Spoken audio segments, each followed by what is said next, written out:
I just kept hearing God saying to me that it wasn't my job to fix my husband. God doesn't give us our spouses so that we can perfect them. God gives us our spouses so that we can love them.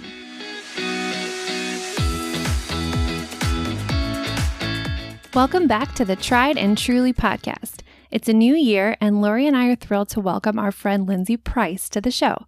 Lindsey is a mom to 4 sweet kiddos, a wife to Brian, and she's here to share about a painful period in her marriage and ultimately how God helped her and her husband overcome their struggles while bringing them even closer together as a couple. Lindsey, thanks so much for being here.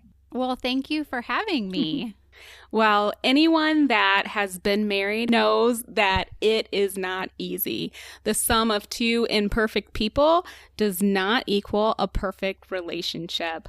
And trust me, I know. I feel like I need to just put a disclaimer out there because I am a divorcee. So I don't want anybody listening to this thinking that I have marriage all figured out, because I've had a failed marriage. I know the pain that comes along with that journey, but God has completely restored working through that as a Christian that has been divorced. And Lindsey, I'm excited to share this episode with you because we've been in each other's lives for 13 years.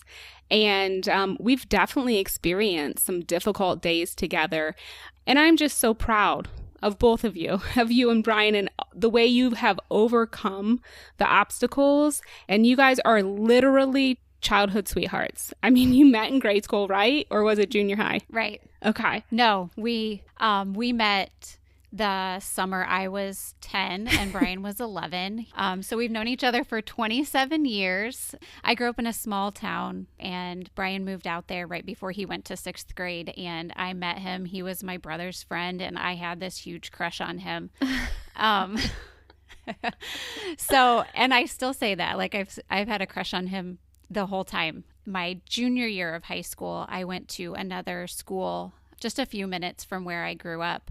But we weren't at school together, and I went to the grocery store in my hometown, and Brian was working. So I thought I should ask him to this dance that we're having at school. So I did. And he was like, I don't know if I can, which was a total lie. So we went to the dance, and that was like, the rest was history. I love that story because I'm like, knowing Brian so well, I can hear him like, I don't know. I might have plans that night. Exactly.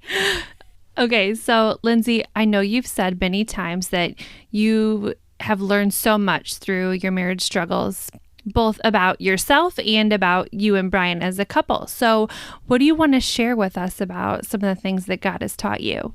So I think it can be easy to go through hard things or have struggles and kind of take on the why me attitude of like, why is this happening to me? Or, why is God putting me on this path? Or, just kind of feeling sorry for yourself. Or maybe I'm just good at that. I don't know. Guilty. You're not alone. One of Brian's favorite verses is Romans 5:3-5, and it says, "We rejoice in our sufferings, knowing that suffering produces endurance, and endurance produces character, and character produces hope. And hope does not put us to shame, because God's love has been poured into our hearts through the Holy Spirit who has been given to us." I've had moments where I've wondered, why me, when our marriage looked like it might fail.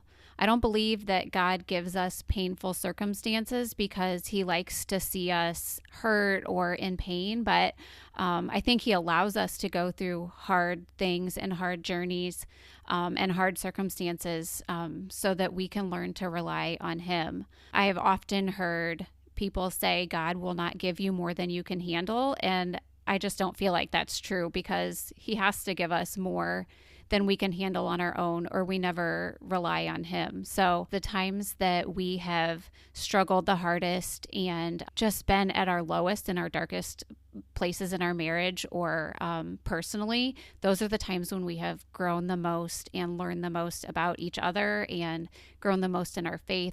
But yeah, and then I think too, in the future when we are, coming up on a hard spot, we can look back at those times and remember that God was faithful in those times. And that just gives me more hope and just peace when I don't know what things are going to look like. That's good. That reminds me of what you said, Lori, back in episode 3, I think it was. You said anything that points us back to God is actually a blessing. Right. And even at the time, it might not seem that way, but you're right, Lindsey, like looking back on different struggles, when you turn to God, your faith is deepened by your realizing your reliance on God. You can't do it on your own. Yeah. I think also through this like hard struggle that we've been through in the past few years, there were awful things that happened in our marriage, and there were really hard times and a lot of pain and a lot of sadness and a lot of regret and a lot of shame. But if that is all I see from those things, that's all that it will ever be. So I always feel like, yeah, we might have been through hard things, but if we can use that to help someone else, like that's such a great purpose in our pain. So. And it brings healing to you. But through this conversation, I'm reminded, right, that we're flexing our reliance muscle. So the more difficult things we walk through, the easier it becomes to rely on God, surrendering control to Him and letting Him lead us through that journey. The next difficult thing that's bound to happen in any life situation or definitely any marriage, it's so much easier. Right? To just trust in God on that. And that's why it's so important to be able to share these experiences with one another, you know, being vulnerable enough to open up, because sometimes our reliance muscle is weak. Yeah. Right? So we need to learn from each other's experiences. Hey, God saw me through this and He healed me through this and He healed our relationship. And that helps other people feel more comfortable depending on Him. Yeah, for sure. Well, after my divorce, and this was before I met my husband, Chad, this song came out, and it's by Casting Crowns, who I love, but it's called A Slow Fade. And I can remember exactly where I was driving on my way home from work when I heard the song for the first time, because it was one of those songs that just like hits you to the core. And the thing that really struck me is I was like, that's exactly what happened in my marriage. It's oftentimes in marriages, it doesn't all just unravel at the same time. I'm not saying it can't happen, but oftentimes it's really a slow fade. You know, days of arguing become separation, and days turn into weeks and then months.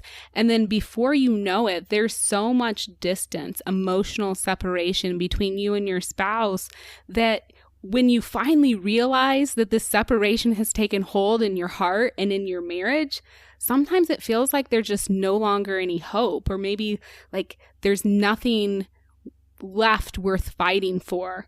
There's this line in the chorus that says, families never crumble in a day. And I just think that is so true. Lindsey, when did you realize that your marriage was in a deep struggle? Yeah, so I totally agree with everything you just said. My husband and I have been together for a long time, which is a blessing, but at the same time, we kind of joke sometimes that we went through all the stages of learning how to be in a relationship with each other. So each of those phases came with growth and good times, but it also came with frustration and, you know, arguments and sometimes some bitterness. And that just kind of builds up over time. And then when you throw kids into the mix, so I knew for a long time that we were distant and that we were struggling, but it had been so long in those patterns that it kind of just became the norm. And it didn't really feel like something that we were going to get out of. It was just kind of like, that's the way that life was. And we're not the best communicators. I like to keep the peace. I don't like, you know, I don't like arguing and things like that. So yeah, we're not the best communicators, which definitely made things hard. But the day before our fourth baby was born, it became painfully clear to me that my life and my marriage was not what I thought it was. We had this new baby, and when she was born, she went straight to the nursery, and so I didn't have her. My heart was breaking over, you know, this battle that my husband and I were about to face, and I didn't know what life was going to look like. And it just felt like a really heavy weight to carry, especially with 3 other kids to take care of. So it was a lot. So yeah, those months after our daughter was born were so hard, and it should have been this beautiful, blessed time of, you know, just, you know, enjoying this newborn baby. And there there were tons of those kind of moments, but there was definitely a lot of heartache and a lot of pain and just struggle at the same time. So, Lindsey, when you look back from that time when you said it became clear to you that your marriage was something completely different than what you thought it was, and then you fast forward to where you are today, what do you think helped you overcome your struggles the most, and how did you even begin to tackle all the issues that you were facing? Yeah, so nobody's perfect, and we all know that.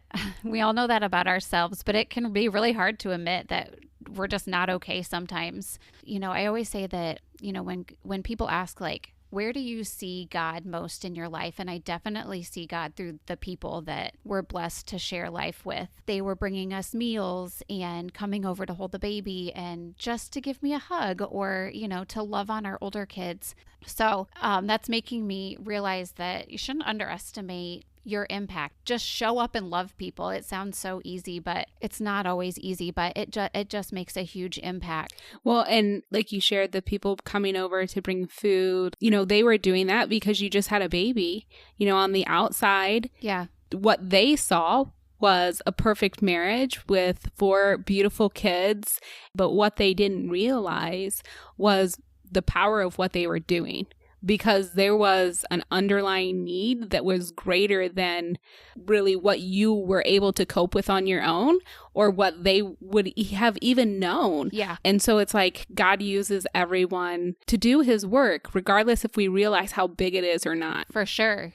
How long, Lindsey, I know you said you guys kind of got into the routine of this separation kind of emotionally, or knowing that that your marriage was going to have certain difficulties and you've come to accept that, right? But at the point in which you had your 4th child, you said that was kind of an eye-opening experience, that this is deeper than what you had thought. Right. How long did that battle go on? Just thinking of the endurance. You can endure anything as long as you know there's an end. That's what I say in life. But this is a situation where you didn't know what the end was, and it wasn't, a weak situation. So how long was that? We got to a point where it was like make it or break it. That was kind of like a turning point for us. I didn't know if God would restore our marriage. I didn't know what our life was going to look like long term. I didn't know what the outcome for our family was going to be, but I always knew that he could, and I always knew that I wanted him to. So yeah, even though I didn't always know what God's plan was going to look like for us, I always knew that he had a plan and it was good. And so even though it was hard, I knew there was going to be good from it.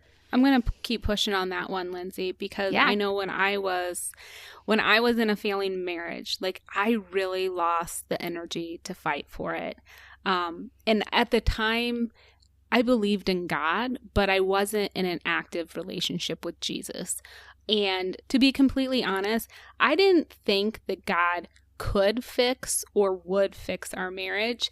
And if I'm being even more honest with you, I'm not sure that I even wanted him to fix it, right? I had so much hurt in my heart, and I felt justified for those feelings. I was betrayed. I was wronged. And I really felt like those are true feelings. I'm justified. Yeah. Society would support that justification of those feelings. So I clung to those instead of to Jesus. And, many years have passed since then.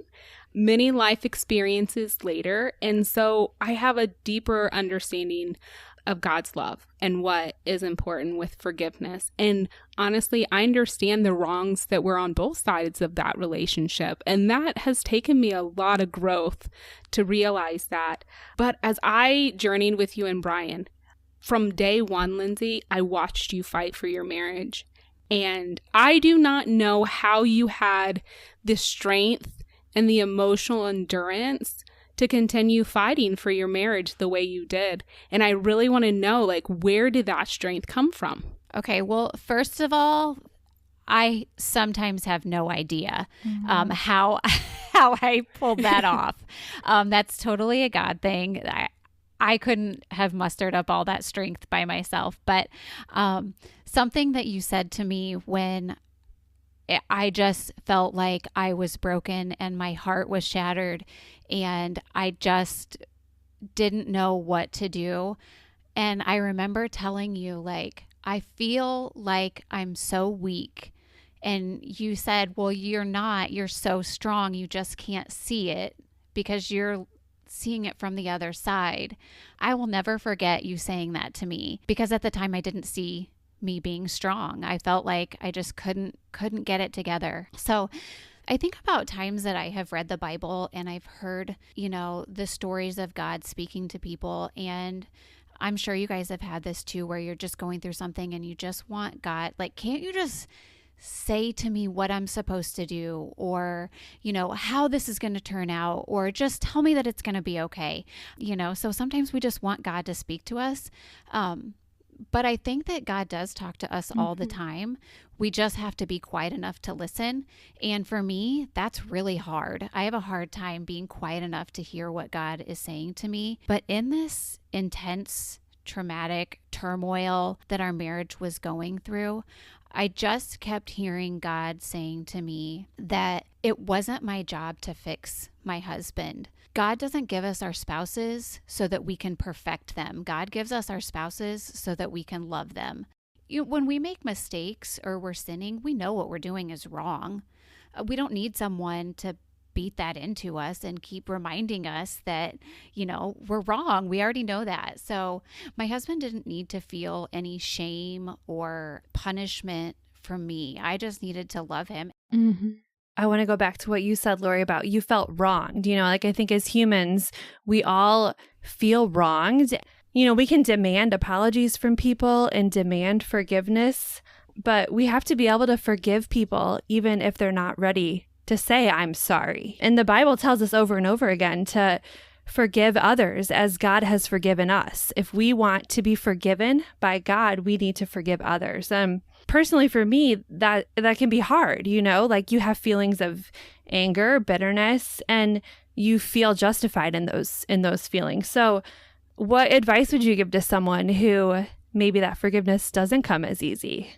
Yeah, forgiveness, I feel like, is an amazing gift to give to someone. But also, it's important to remember that forgiveness frees us of the burden of holding on to things that we aren't meant to hold on to forever. It's okay to be hurt and it's okay to be sad, but it's not serving anyone any good to hold on to things and to keep punishing ourselves or other people for those things.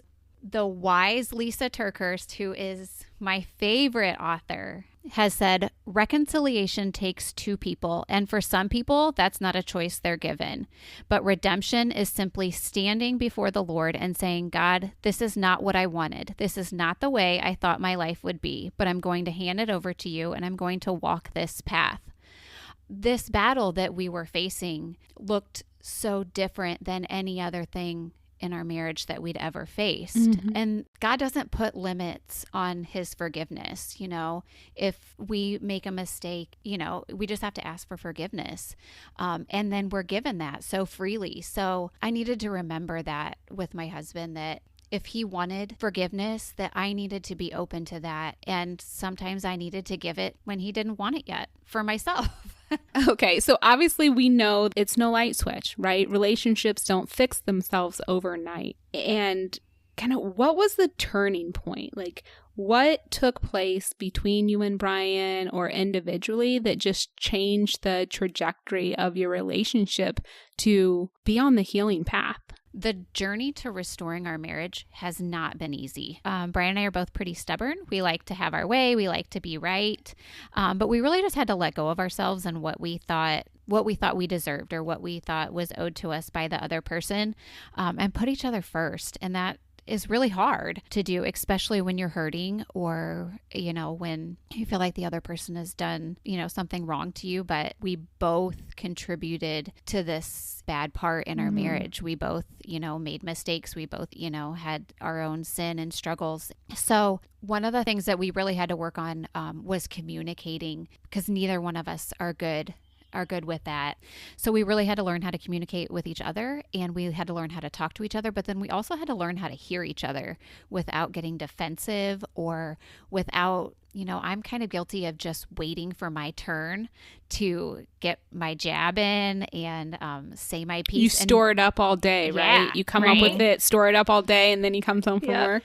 Yeah. Guilty. Yeah. And then the worst is when you think of the best punchline long after the argument. Like, come in back here. Let's start this over again. I do that all the time. And I'm like, I walk into the room and I'm like, and another thing. And 2 hours have passed. Like, what? So one of the things that I am so grateful for that through this hard time, Brian has always made it a priority that our family goes to church together every Sunday. That was just something that no matter what the rest of the days of our week looked like, I knew without a doubt that Sunday morning we were all getting ready and going to church together.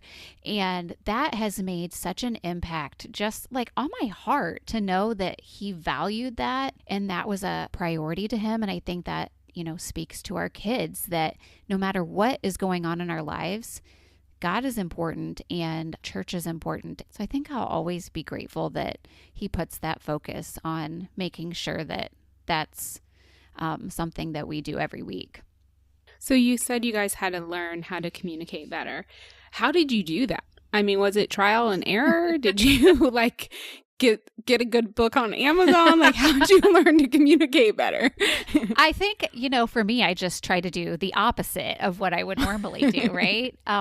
We did have some time with a counselor and, so we got some tips there and just having friends that supported us and, good friends that we could both talk to and they could give us this unbiased, loving perspective because they were for our marriage. They weren't just for Brian or just for me.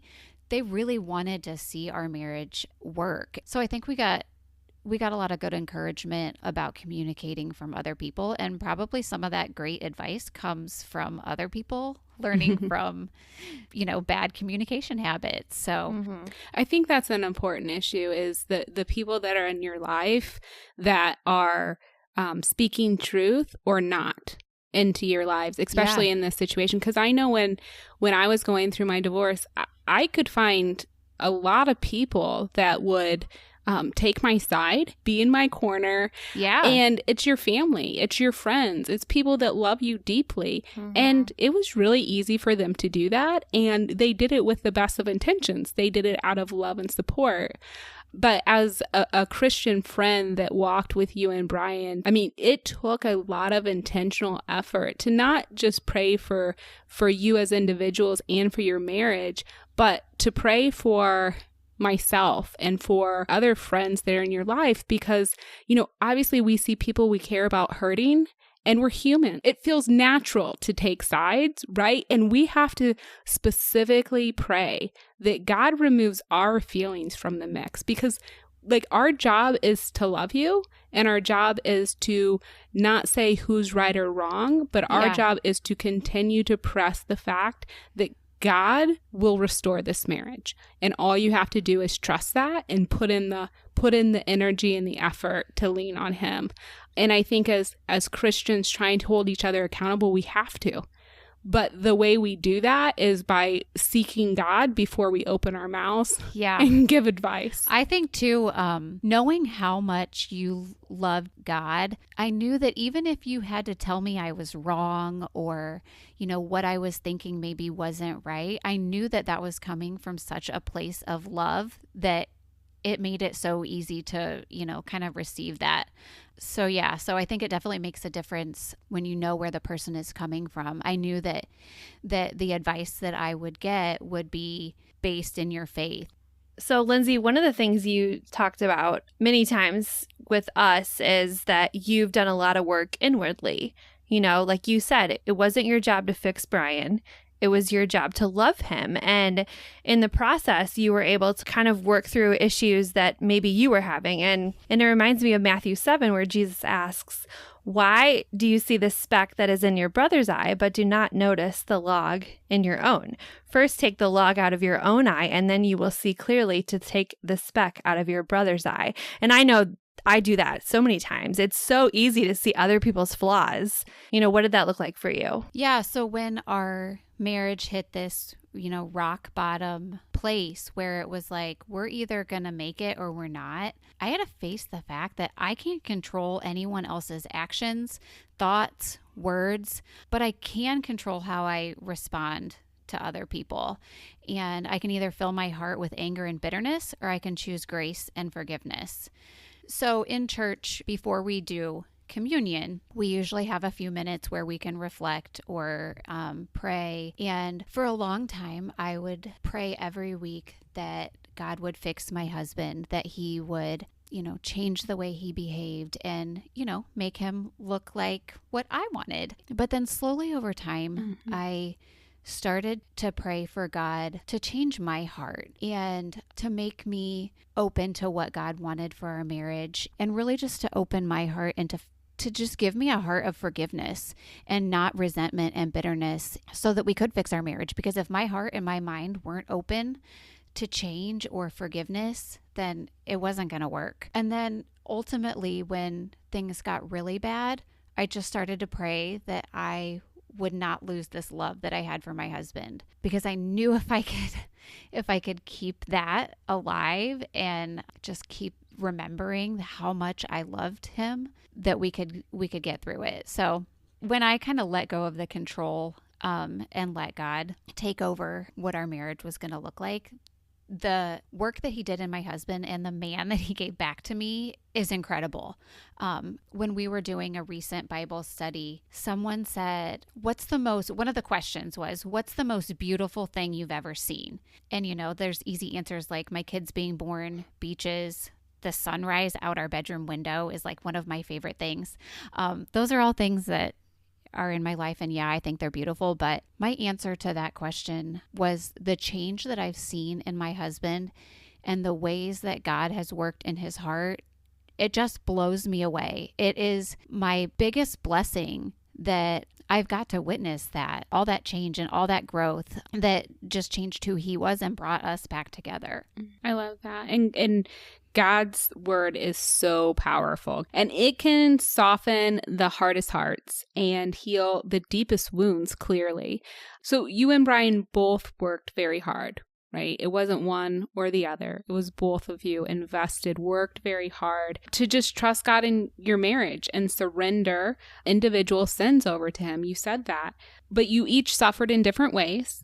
And I'm really interested to, during that season of suffering you both experienced, what scriptures did you cling to? And do you know what verse he really clung to during that suffering? Yeah. So he loves 1 Corinthians 10:13, and it says, "No test or temptation that comes your way is beyond the course of what others have had to face. All you need to remember is that God will never let you down. He'll never let you be pushed past your limit. He'll always be there to help you come through it." Lori, I think I unintentionally stole your life verse, but mine... You can have it. We can share it. Right. Mine is Psalm 46:10, and that says, "Be still and know that I am God." I kept just repeating that to myself over and over, that we don't need to do God's job, and that's freeing. Not long ago, I convinced Lori, it wasn't really that hard, that we should go get tattoos. I'm your yes friend. I'm up for anything. Right? And I love that about you. If there's an adventure to be had, I can count on you to join me. But so now I have "Be Still" tattooed on my right wrist, and that is because God has never left me, so it's not on my left side, and he's always right beside me. Right? But I also love that it is on my wrist, because I need a lot of reminders still to be still, so I love that it's just always there. And when I look down, I remember, like, I just have to be still and let God do his job. And that's when life turns out the best.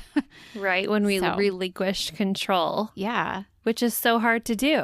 I need that reminder every day. Right? We know where you can get a tattoo, Michelle. if you want that reminder every day. I'm good, on guys. your wrist, That's on your your forehead. thing. I don't want to take it from you.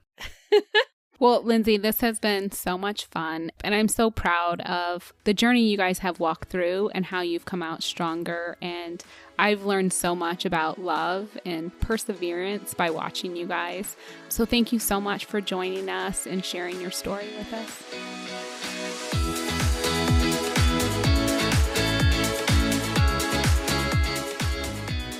Before we let you guys go, we want to tell you about the sponsor of today's episode, Brainiac Kids. Brainiac Kids offers a delicious line of snacks that provides nutrients our kiddos need to fuel their minds and growing imagination. You know that I love data, and I was blown away to learn that on average, kids only get about 20% of their daily omega-3 needs. With Brainiac Kids, our kids can get 90% of their omega-3 needs every day.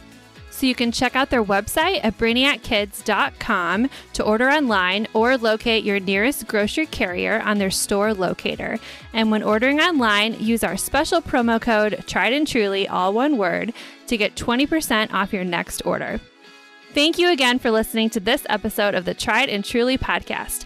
Check us out at triedandtrulypodcast.com to connect with us, see our show notes, and more. See you next time.